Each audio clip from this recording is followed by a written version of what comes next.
sorry, where are my manners? Would y'all like to come in? I can have company. The following opinion was originally printed in the January issue of What's the Story magazine. Full disclosure, I campaigned for Richard Nixon in 68 and 72. I was too young to vote. I voted for Bill Clinton in 92 and 96. He felt my pain. I voted for Hillary Clinton in 16. I felt her pain.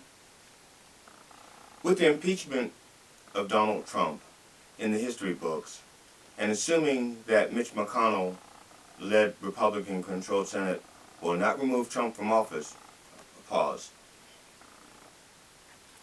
In 2018, the Trump campaign and Republican Incorporated focused on keeping the Senate so that believing Trump would be impeached. Trump could be protected by a Republican-led Senate. This way, Trump, McConnell, and McGahn could continue to fill the lower courts with ultra-conservative, comparatively young, and often unqualified judges to these lifetime appointments. Play. The question is, how will this impact the 2020 election? Can Trump be reelected?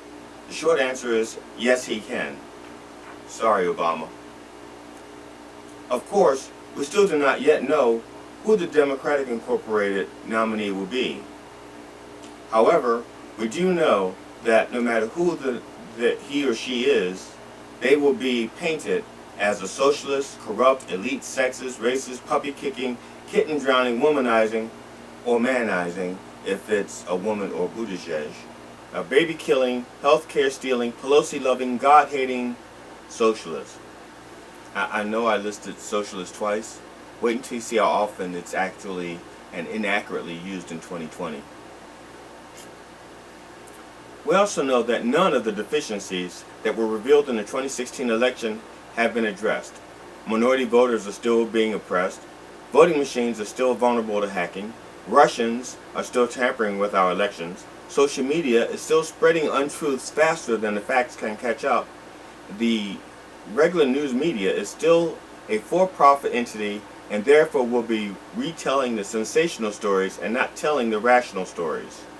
And if the Democratic Incorporated nominee is not an old white man, then the candidate will not get fair treatment in the press. Having said that, I will repeat here what I said to my wife in 2016. Yes, Trump can win, but he shouldn't win. And bees shouldn't fly. I still know this to be true. You see, there are no more year voters than there are 4 more year voters. And this time, reasonable people, actually, if they were truly reasonable, they would have shown up to vote for Clinton in 2016.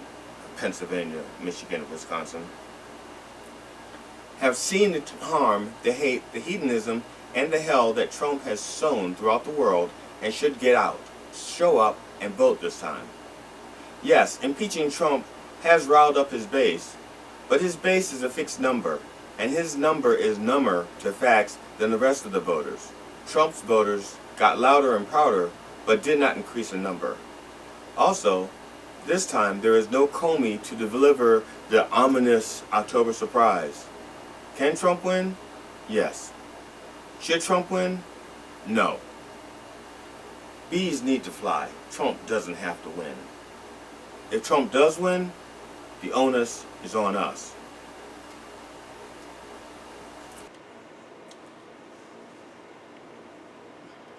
Update. The Senate has voted to not have any witnesses, 51 to 49. There were 2 Republicans to vote no. Romney was one. I don't remember what the other one was. Murkowski was not one of them. Murkowski voted to not have witnesses. So, there's an update. So, it looks like Trump is not going to be removed from office, which is what we expected from the very beginning, from a Republican Party whose first vote was to, their first vote in 2017, in January 2017, uh, was to gut the Independent Ethics Office. That was their first vote. They gutted the Independent Ethics Office, and they did it in secret. Once it was found out about it, they recanted, but that was their first move.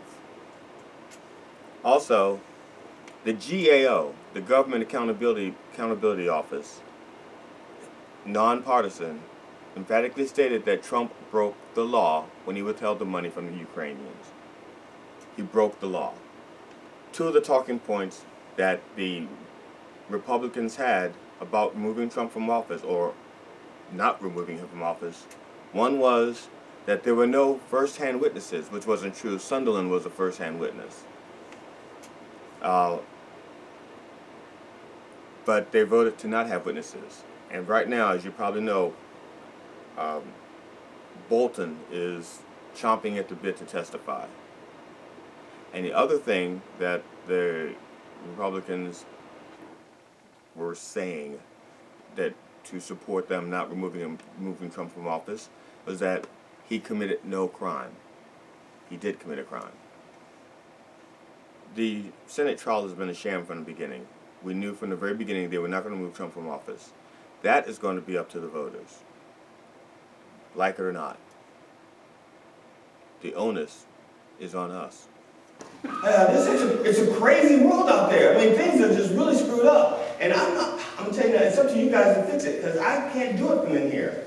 You guys got to fix it, and I'm not coming out until you do it.